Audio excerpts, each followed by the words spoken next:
don't mean to brag, I don't care, but I want you to know, double vaxxed, booster, flu shot, and I'm gonna be honest, I have the shingle shot too.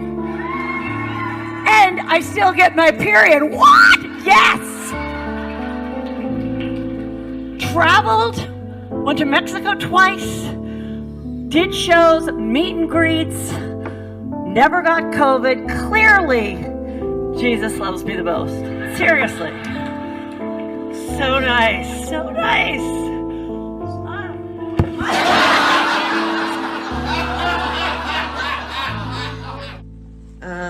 So I'm in the emergency room. I look weird. Oh my God, I'm so sorry. I passed out on stage. I got up, I did one joke, and I felt so dizzy. You could see my eye. I fell on my eye. Oh my God. I cannot believe this happened. I feel so terrible that they had to tell everyone to leave and then cancel the second show at Tempe. I will be back. I've never ever fainted in my life.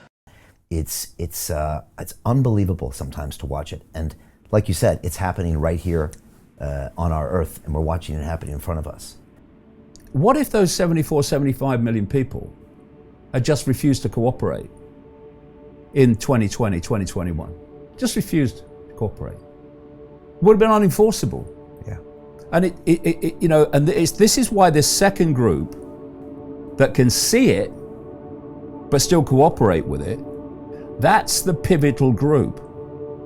Because what we're seeing is more and more people are moving from that group into the other one that says we're not having it. Right, and those are the people we connected with in 2020 that were the ones that were questioning it, and I think they started to move into more of the we're not having it, as you would say, or the renegade mind group. It's been hard to watch Australia because typically it's been a big fan base for us and people that are always thinking forward, new ideas, and to watch it being locked down, it's unbelievable sometimes to watch it. And like you said, it's happening right here on our earth, and we're watching it happening in front of us. Well, what's the one of the things that's really woken people up is exactly what you've just described. If you'd have said to people in the early weeks of 2020 that the world was going to be like it is at the turn of 2022, they'd have laughed at you. They would have said that's ridiculous. You know what they would have said? We would never let that happen, right? And then 2 years later, it's all happened. And what this has done for lots and lots of people, they got them to a stage of basically all bets are off. If this is possible, what's happened? Anything's possible. And what I'm finding is that more and more people are becoming open, even to there's lots of them, far out things that I've said over the years. They're becoming more and more open to them because what has happened in the last 2 years is just extraordinary in terms of the transformation. And so it's opened a lot of minds up, and that's been a good thing. And you know, this cult would have factored that in, but I don't think they reckoned for quite the awakening that's happened. Right. The time scale is much shorter.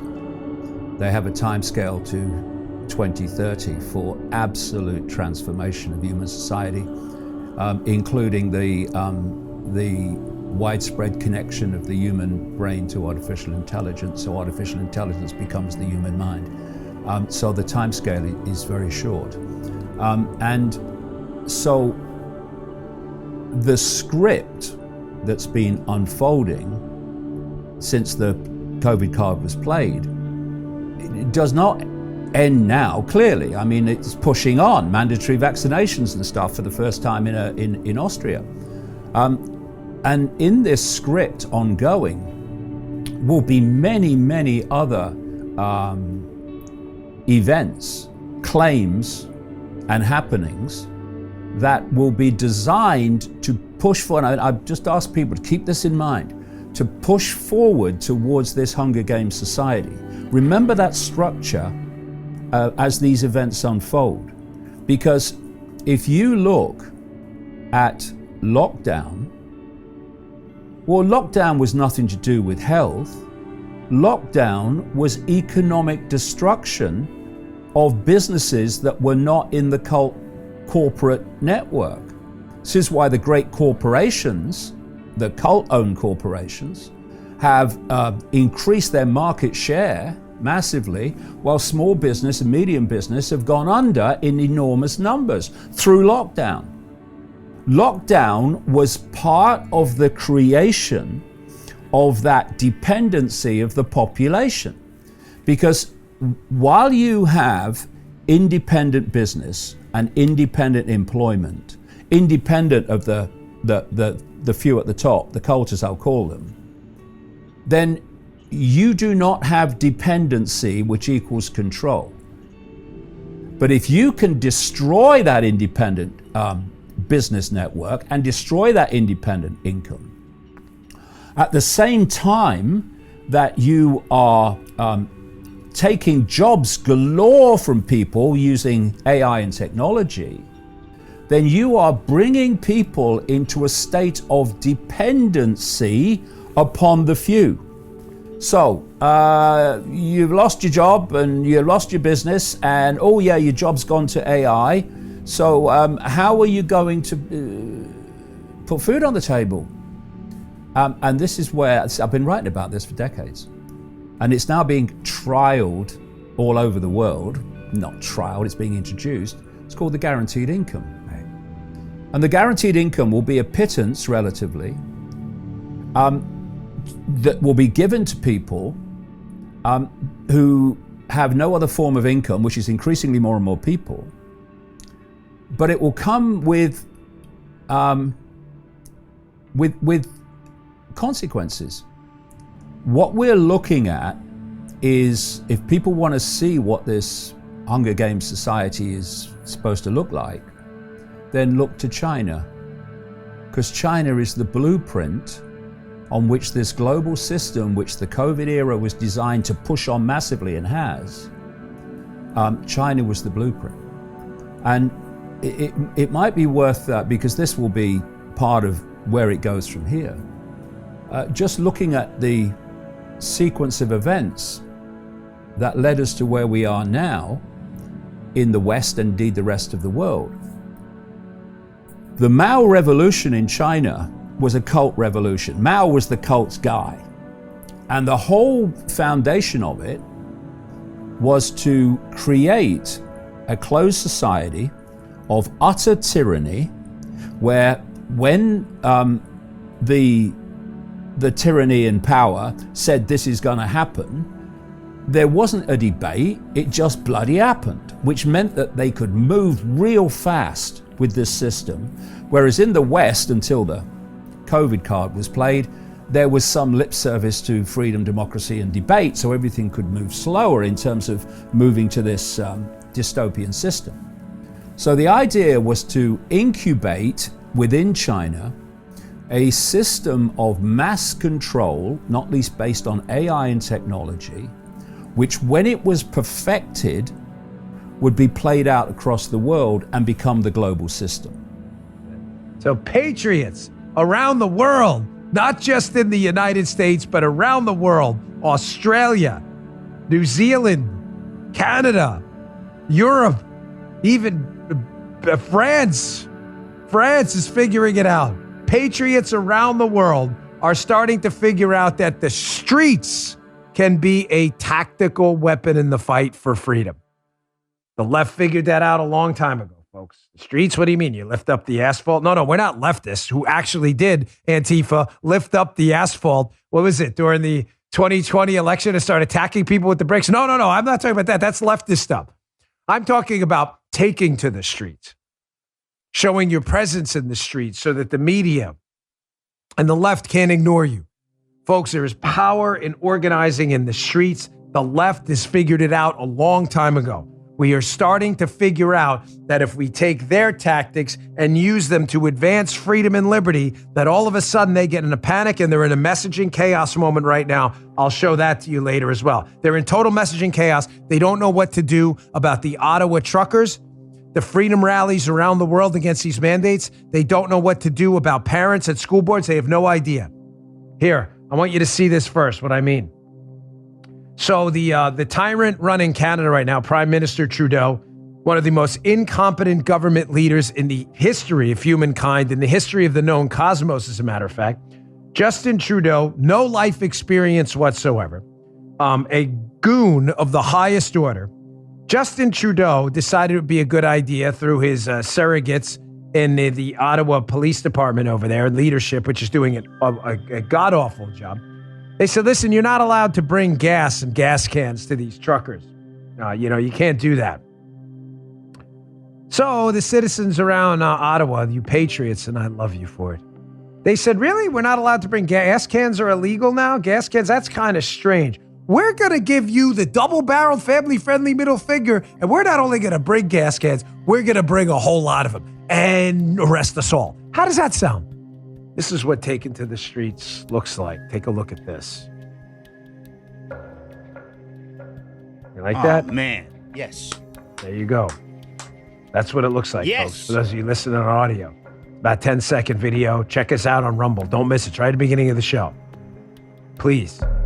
It is a line of patriotic Canadian citizens walking up with gas cans in hand saying, not today, not tomorrow. And yeah, darn right, next week doesn't look good either. It's not just taken to the streets. We're all figuring out right now. That's why the left is in a total messaging panic. Oh my gosh, it's an insurrection in Ottawa. They're playing Plinko. They're grilling up microwave pizza. No, you can't grill microwave pizza. You have to grill it. Here's some Virginia students figuring it out. Not only are we learning the lessons of the streets, to take to the streets, and God bless you for doing it, we're also creating another generation right now of patriotic, freedom-loving American citizens. These kids who will never forget what these leftist tyrants did with them with masks, with closing down their schools. They will never, ever forget it, and the left is in a panic, and they don't know how to get this back right now. Here's some video from Loudoun County I saw yesterday circulating on social media of some Virginia students in Loudoun County delivering boxes of affidavits to the Loudoun County School Board. These young men and women doing this will never forget the lessons they learned, that it's the streets and it's the organizing principles and assembling and speaking out that matters. Take a look at this and chin up, chest out. I'm telling you, the tide is about to turn on these tyrants, folks, and the messaging chaos and their fear shows that they know it too. Here, check this out. You are being served a legal document. You are being served a legal document. You must take it. You are being served a legal document.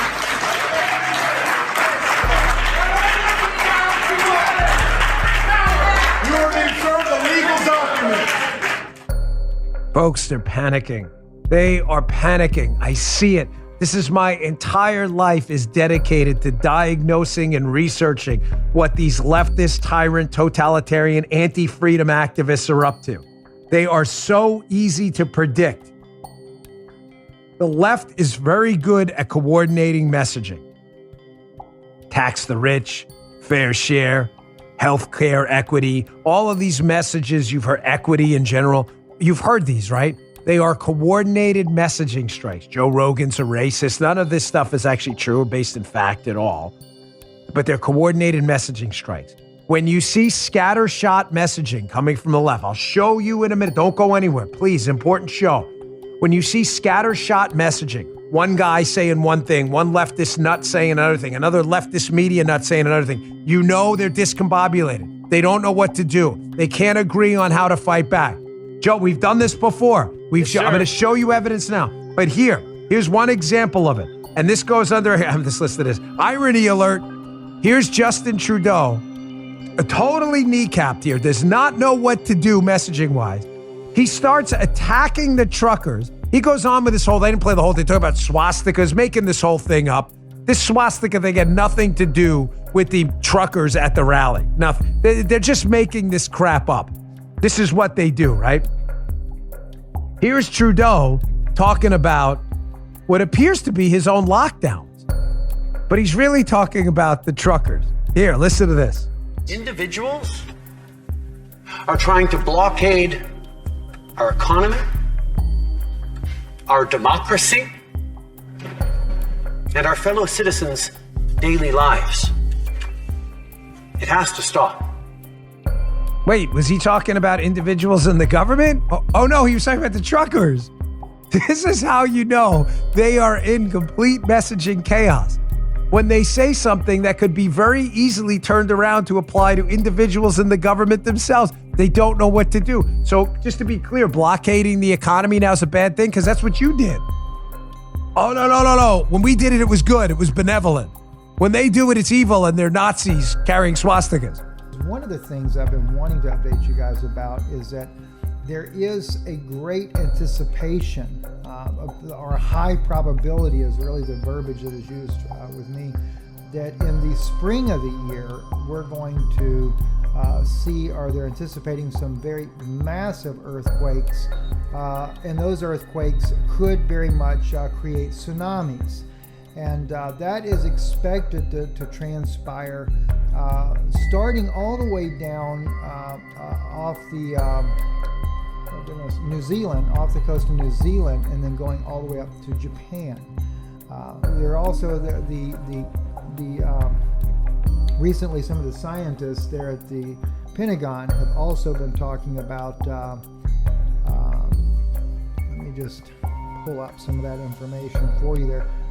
Some of the scientists there have been sharing that we are anticipated to see some other big changes. Some of the continent experts, that is, have expressed concerns over impact on earthquakes and floods.